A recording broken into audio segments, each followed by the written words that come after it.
ونبينا وشفيعنا وحبيبنا ومولانا محمد صلى الله عليه وعلى آله وأصحابه وبارك وسلم. اللهم صل على سيدنا ونبينا وشفيعنا وحبيبنا ومولانا محمد صلى الله عليه وعلى آله وأصحابه وبارك وسلم.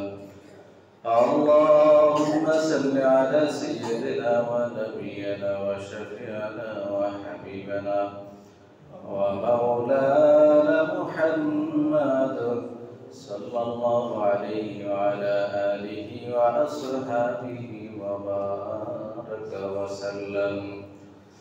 আলহামদুলিল্লাহ, আল্লাহ পাক রব্বুল আলামিনের দরবারে লাখ কোটি শুকরিয়া যে মহান রব্বুল আলামিন আপনাকে আমাকে ফিতনা ফাসাদের জামানায় দুনিয়া বিকাশ কর্ম থেকে বিরত রেখে জান্নাতের বাগানে আসার বসার তৌফিক দান করেছেন, সেজন্য সকলে বলি আলহামদুলিল্লাহ। সম্মানিত হাজিরিন, গত জুমায় আলোচনার বিষয় ছিল 10টি পয়েন্ট নিয়ে যেগুলির উপর আমল করলে রিজিকের অভাব থাকবে না। 3টা বিষয় নিয়ে আলোচনা হয়েছিল, বাদ বাকি আলোচনা শেষ হয় না। ইনশাআল্লাহ আজ দেওয়ার চেষ্টা করব। আজকের আলোচনার বিষয় হলো আত্মসংশোধন, আত্মশুদ্ধি। আজকের আলোচনার বিষয় কি? আত্মশুদ্ধির বিষয়ে আলোচনা। সম্মানিত হাজিরিন, তার আগে আমরা একটা মাসালা জানি নামাজ সম্পর্কে। কেউ যদি ইমামকে রুকুতে পায়, ইমামকে কোন অবস্থায় পায়? রুকুর ভিতরে পায়, কমপক্ষে এক তাসবিহ পরিমাণ পাইতে হবে। সুবহান রাব্বিয়াল আযীম, সুবহান রাব্বিয়াল 3 বার, 5 বার, 7 বার। এখন হাদিসের ভিতরে আসছে ইমাম যদি সামি আল্লাহু লিমান হামিদা বলে, ওই রুকুতে দেখে আপনি এমন দৌড় দিছেন, দৌড় দিয়া ফরাসার লাগে বাইজা পাসার খাইয়া পা ভেঙে গেছে, হইতে পারে কিনা? আল্লাহ রাসূল এরকম কঠিন ভাবে নিষেধ করছেন, দৌড় দিতে নিষেধ করছেন। আবার ইমামের জন্য এটাও বৈধ হবে না যে পিছনে দৌড় দেওয়ার আওয়াজ পাইয়া সে সময় বেশি দেবে, এটাও ইমামের জন্য কথা হয় না, বৈধ না। ইমাম ইমামের গতিতে নামাজ পড়বে 3 বার, 5 বার, 7 বার, অন্য রাকাতে যেভাবে সেভাবেই কি। এখন একজন লোক দৌড় দিছে দেখে তার বেশি সময় নিতে হবে, তা আল্লাহকে ভয় করা হবে না। নামাজ তো তাকওয়া, আল্লাহকে ভয়ের বিষয়, ঠিক কিনা বলেন? এখন আপনি ঠিক আছে, আপনি 1 রাকাত যদি না পান, সওয়াবের কি কমতি হবে? না, সওয়াবের কিন্তু কমতি হবে না। কিন্তু আপনি তাকবীরুল্লাহ পান নাই, তাকবীরুল্লাহর সওয়াব থেকে মাহরুম। এখন আপনি নামাজের ওই রাকাতে ধরতে যেয়ে জীবনটা দিয়ে লাইলেন, সওয়াব একই। ওই রাকাত না ধরতে পারলেও আপনার কি সওয়াব যা পাবেন সেটাই, জামাতেরই সওয়াব পাবেন। 1 রাকাত ধরতে পারলেও কি জামাতের সওয়াব পাবেন, কিন্তু তাকবীরুল্লাহর সওয়াব তো আপনার নাই। তাকবীরুল্লাহর সওয়াব কি নাই। তাইলে একটু আগে ভাগে আসার চেষ্টা করা, একটু আগে ভাগে আসার চেষ্টা করা। আল্লাহ রাসূল সাল্লাল্লাহু আলাইহি ওয়াসাল্লাম বিশেষ করে ইশারের নামাজ এবং ফজরের নামাজ একটু লম্বা কিরাত করতেন, 100 আয়াত পাতার কাছাকাছি। সুবহানাল্লাহ, সুবহানাল্লাহ। তো আমাদের মুসল্লি বেশিরভাগই বৃদ্ধ, অনেক অসুস্থ, কি আছে না নাই? এজন্য অনেকে আবদার করে হুজুর একটু সূরা পড়া, দাঁড়াই থাকতে কষ্ট হয়। আপনার যদি অতিরিক্ত কষ্ট হয় তাহলে বসে নামাজ পড়বেন। বসে নামাজ পড়া আছে না নাই? আছে। বসতেও পারেন না, দাঁড়াইয়ে পড়বেন, তাও কি আছে। তাও না পারলে টুলে বসে নামাজ পড়বেন, তাও নামাজ সারা যাবে না। তা না পারলে ইশারায় পড়বেন, তাও নামাজ সারা যাবে। রাজি আছি তো ইনশাআল্লাহ? সম্মানিত হাজিরিন, আল্লাহ তাআলা যদি কারো মঙ্গল চান, ভালো চান, কি চায়? মঙ্গল চায়। সামনের কাতার একটু পূরণ করে বসলে মনে হয় ভালো হয়। আল্লাহ তাআলা যদি কারো মঙ্গল চান, আল্লাহ তাআলা তার দোষ ত্রুটি ধরাইয়া দেয়, দেখাই দেয়, জানাই দেয়। সুবহানাল্লাহ। গভীরভাবে মনোযোগ দেন, কথাটা অনেক গভীরের কথা। আল্লাহ তাআলা যদি কাউকে কি করেন, কারো মঙ্গল কামনা করেন আল্লাহ তাআলা কারো মঙ্গল চান, তাহলে তার যে ভুলগুলি আছে আল্লাহ কোনো না কোনো ভাবে কি করে, তারে জানাইয়া দেয় যে এই ভুল তোমার, এটা গুনাহ হইতেছে। তখন সে সংশোধন হওয়ার পথ পায়। আর আল্লাহ যদি কারো উপর নারাজ হয়ে যায়, বেজার হয়ে যায়, আল্লাহ তাআলা তাকে তার ভুল ত্রুটি ধরাই দেয় না। সে ভুলের পর ভুল করতেই থাকে, মনে করে আমি সঠিকের উপর আছি। নাউযুবিল্লাহ। মনে করে কি আমি সঠিক আছি। তাকে ওসমানী দামাত বরকাতুম লিখছেন যে এক গুনাহ করেওয়ালা, নামাজ জামাতে পড়ে না, সওয়াবের কাজ না গুনার কাজ, সুদ ঘুষ খায়, সওয়াব না গুনাহ, মিথ্যা কথা বলে, মুনাফিকি করে, চগলখড়ি করে, সুন্নতি পোশাক নাই, বিজাতীয় পোশাক পরে। কি পোশাক পরে? বিজাতীয়। ইসলামের কোনো ধারধারি নাই। হুজুর আয়েশা বলতেছে, হুজুর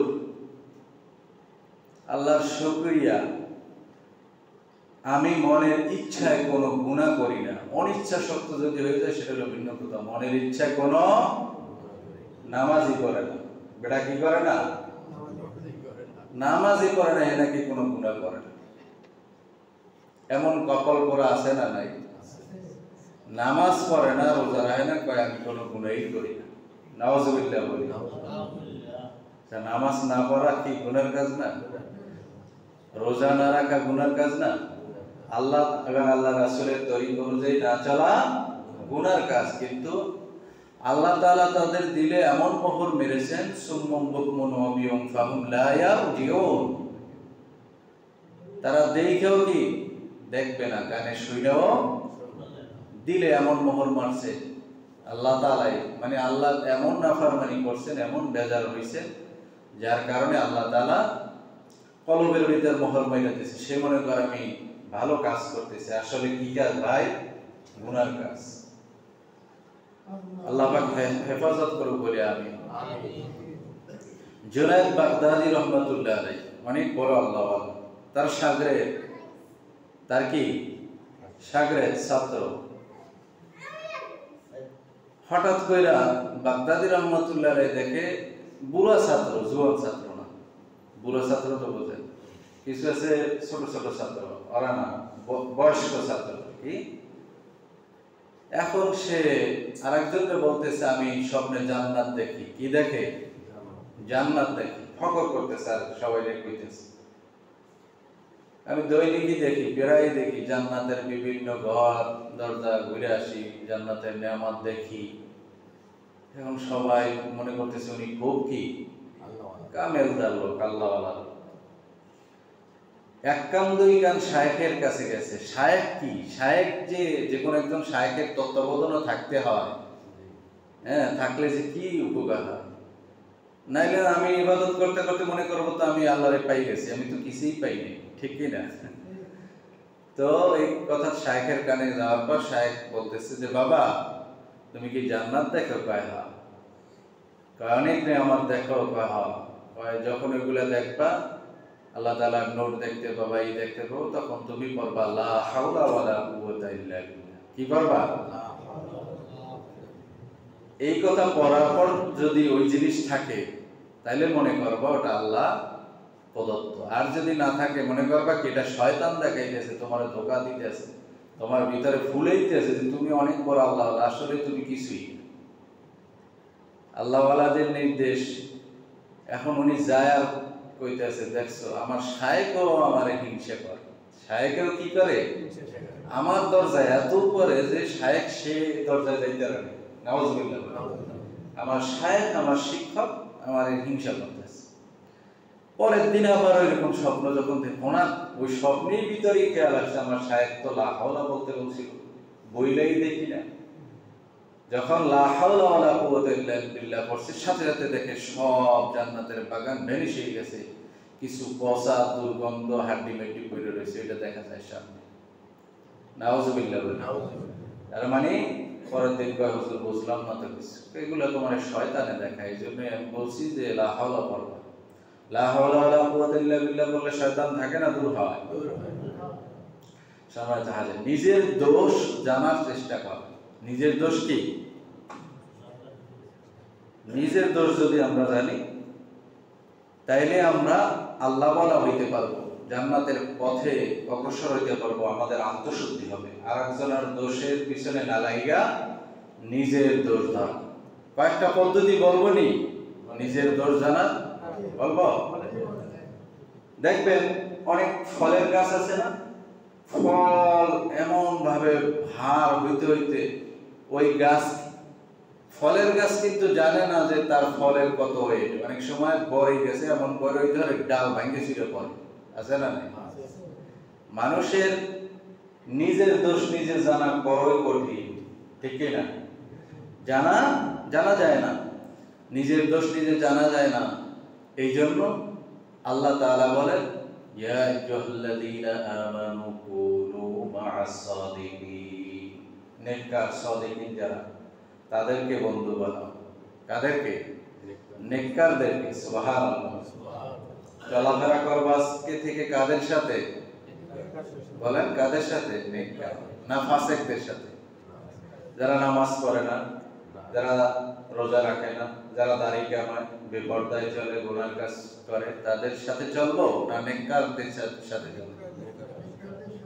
নেককারদের সাথে চললে এক মুমিন আর এক মুমিনের আইন ধরাই দেবে, কিন্তু সেটা বাইরে বলবে না যে এই অমুকের এই দোষ, বাইরে বলবে না, আইসা কানে কানে যে দোস্ত এটা কিন্তু গুনার কাজ। সুবহানাল্লাহ। এমন লোকদের সাথে চলতে হবে, আপনার সমালোচনা গীবত করবে না, আপনার কাছে এসে ভুল ধরাই দেবে আস্তে, যে ভাই এটা এইভাবে চললে মনে হয় ভালো হয়, কি? এটা হলো নেককার। আর একজন ফাসিক, সে কি করবে? বদনাম করে বেড়াবে। ফাসিক কি করবে ভাই? বদনাম করে বেড়াবে। নাউজুবিল্লাহ বলে। ভাইরা আমার, একজন বাদশাহ তিনি ওলামায়ে কেরামদেরকে মহব্বত করেন। আগের দিনের বাদশারা কি দিনদার পরেশগার, আর এখন কি দিনদার না? তাহলে ওনার দরবারে আলেমদের, আল্লাহওয়ালাদের, শায়েখদের আনাগোনা। কিন্তু বড় বড় শায়েখ মাশায়েখদের ভিতর থেকে একজন গরিব আদনা আলেম, গরিব আলেম, তারে বাদশাহ নিজের সিংহাসন ছাইড়া দেয়, জামায় তালি মারা, পুরান জামা, ভালো ভালো শেরওয়ানি পরা, আলখেল্লা লাগানো, সুন্দর সুন্নতি পোশাক পরা যারা, তাদেরকে সাধারণ ভিআইপি গ্যালারিতে বসে যায়। কিন্তু যে ছিঁড়া জামা পরা, পুরান জামা পরা এমন একজন মুরব্বীকে কি বাদশাহ সিংহাসনে বসতে দেয়? কারণ জানতে যাওয়ার পর উনি বলেন, এই যে ওলামায়ে কেরাম যাদেরকে দেখেন সবাইকে আমি মহব্বত করি, তারাও আমাকে মহব্বত করে, কিন্তু এরা কেউ আমার ভুল ধইরা দেয় না। কি করে না? ভুল কথা কয় না, বোঝে না, ভুল ধইরা দেয়, ভুল ধইরা দেয় না। কিন্তু এই যে সেরাত আলীর হুজুর, সেরাত আলীর জামা গায়ে দেওয়া যে হুজুর, এই হুজুর হইল আমার সব ভুল ত্রুটি যা পায় একান্তে ডাইকে সরাসরি বলে, বাবা এই কাজ তুমি আর করবা না, করলে তোমার এখানে আর আমি আইতাম না। সুবহানাল্লাহ। কিন্তু অন্য হুজুররা কয় না কেন? এটা এরা ভালো জানে, হয়তো ডরে কয় না, অথবা সম্মানে কয় না, কিন্তু উনি কোনো ডর ভয় কিছু নাই, সে একান্তে আমার ডাইকে আমার যে ভুল পাবে সাথে সাথে সেটা ধরাই দেবে। এই জন্য উনি আমার ওস্তাদ, উনি আমার শিক্ষক, উনি আমার শায়েখ, উনি আমার পীর। সুবহানাল্লাহ। শায়েখ, এমন শায়েখের কাছে যাইতে হবে যিনি আপনাকে ধরাই দেবেন। এমন শায়েখের কাছে, খানদানি পীরের দরবারে দৌড়ে, বাপেও কাছে কয় আমি পোলায় মরি, কিছুই পায় নাই, টনটনা টনটন, আছে না নাই? বাবে মরি, পোলায় মরি, নাতিও, মানে সিরিয়াল ভাবে সব যাইতেছে, কিন্তু ভিতরে নিজের আত্মশুদ্ধি হয় না ভাই। এই জন্য পীরের বাড়ির দালান কোঠা দেখার দরকার নাই, নিজের আত্মশুদ্ধি হওয়া প্রয়োজন। ভুল বললাম কিনা ভাই? সম্মানিত হাজিরিন, এই জন্য নিজের ভুল ত্রুটি ধরার 1 নম্বর পদ্ধতি কি?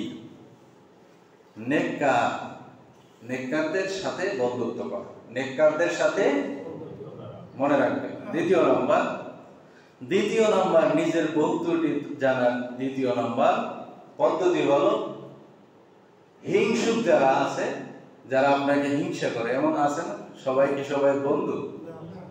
প্রত্যেকের দেখবেন কিছু না কিছু কি হিংসুক, অনেকের বেশি থাকে আবার অনেকের কম থাকে। তো এতদিন আমি মনে করতাম হিংসা কেউ যদি কাউকে করে এটা মনে হয় খারাপ জিনিস, কিন্তু এখন আরো গবেষণা করে দেখি না, হিংসুক থাকা কোন ব্যক্তিকে আল্লাহ তাআলা কবুল করার একটা নমুনা। সুবহানাল্লাহ। কারণ ওই হিংসুকরা সারাক্ষণ আপনার ভুল ত্রুটি ধরার পিছনে আপনার লাগিয়ে থাকবে। সুবহানাল্লাহ। আমি নিজে